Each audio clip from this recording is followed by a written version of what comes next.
Angin kencang yang melanda kota Kendari pada Sabtu malam menimbulkan kepanikan bagi sejumlah pedagang dan pengunjung yang ada di pelataran Tugu MTQ. Peristiwa yang berlangsung kurang lebih 5 menit itu mengakibatkan beberapa barang milik pedagang rusak. Kejadian tersebut membuat salah seorang pedagang memilih untuk menutup dagangannya. Biasa kalau cuaca begitu memang. Tadi kondisinya bagaimana tadi? Ini. Kenapa?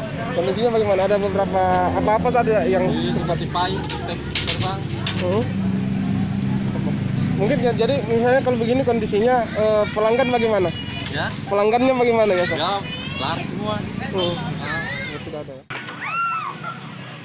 Dari Kendari, Hardianto, Make.TV melaporkan.